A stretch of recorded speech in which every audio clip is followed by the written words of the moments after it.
En fait, la designer. Bonsoir. Bonsoir. Vous êtes madame.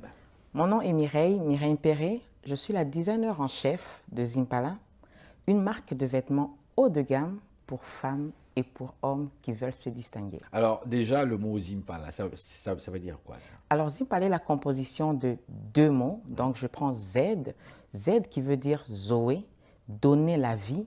Nous avons une fondation Zimpala au travers desquelles nous donnons la vie.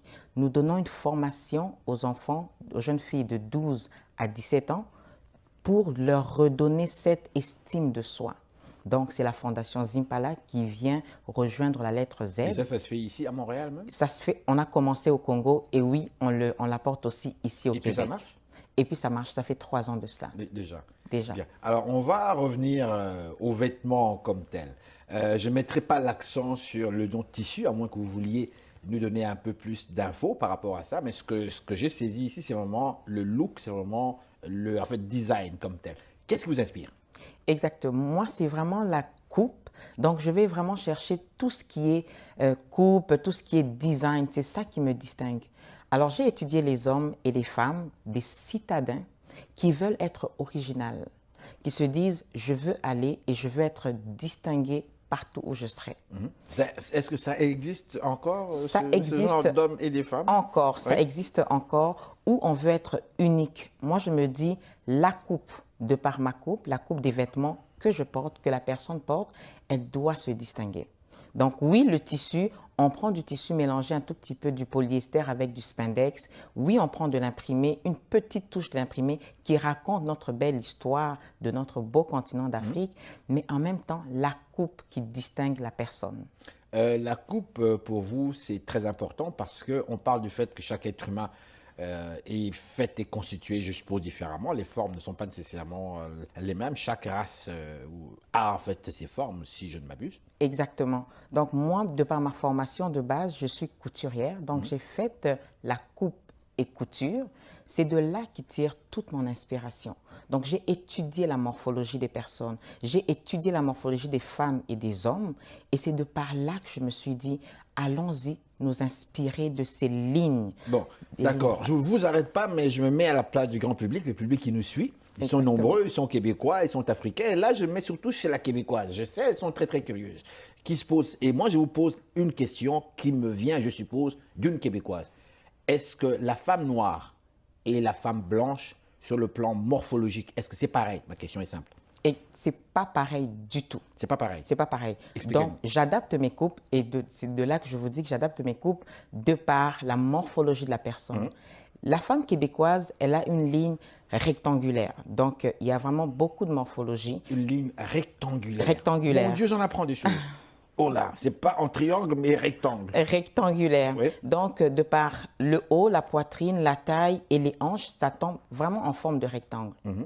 Et quand nous allons plus vers la femme africaine, on a cette morphologie qu'on appelle ovale, qu'on appelle aussi poire. Donc, il y a plusieurs sortes. Ovale. Ovale. Mon Dieu, oui. Et il y a plusieurs sortes de morphologie de par la forme de la personne. Et moi, quand je fais ma coupe, je reviens sur la coupe qui est très importante. Je sais adapter justement la coupe pour les femmes africaines et la coupe pour les femmes occidentaux. Pourquoi? Pour aller chercher que les vêtements tombent bien sur la personne, ça prend d'étudier la morphologie Dites-moi, de la est-ce personne. que la plupart des designers, les grands, connus, je vous pose cette question, elle est très importante pour moi-même. Est-ce qu'elles pensent comme vous? Est-ce qu'ils tiennent compte en vendant leurs vêtements qui sont vendus partout dans le monde, sans distinction de couleur? Les femmes noires achètent comme les femmes blanches, je ne veux pas citer les noms, mais est-ce que selon vous, est-ce qu'ils tiennent compte de cette différence morphologique sur le plan physique? Alors, la différence morphologique, ça, c'est moi. Je parlerai pour moi. Et je Quand vous trouve voyez les que- vêtements qui sont faits aujourd'hui, Exactement. Les vêtements sont faits en production de masse. Donc, ce sont des prêts à porter dans les magasins. La personne entre dans un magasin, elle prend un vêtement, elle l'essaye, si ça lui fait bien, et la personne part avec tout de suite. Donc, ça, on appelle ça des productions de masse. Et moi, je suis plus dans la production en sur-mesure un tout petit peu parce que j'étudie la morphologie de la personne. Je veux que le vêtement fasse bien, prenne bien la morphologie de la personne. Je m'impose que ce vêtement soit parfaitement tomber sur la De personne. là, vous parlez de la personne, elle est unique, c'est ça? Elle est unique. Et ça vient rejoindre alors ma spécialité de dire, mais Zimpala, c'est quoi? Zimpala, c'est pour des personnes qui veulent se distinguer. Je porte mon veston Yala aujourd'hui. Pourquoi? Parce que je veux être unique. Je l'agence avec une couleur assez terne, mais le veston vient donner de la couleur sur ma robe. Le veston Yala, pourquoi? Alors, ça me distingue en quoi? Avec l'histoire qui vient avec ce veston. Yala, pourquoi? Je parle d'une femme courageuse. Ndate Yala, elle est au Sénégal. Je vous ai dit que je raconte la belle histoire d'Afrique. Et cette femme a été courageuse pour la persévérance de son territoire, aller lutter pour avoir son territoire. Et moi, je me dis, il faut qu'on connaisse cette femme.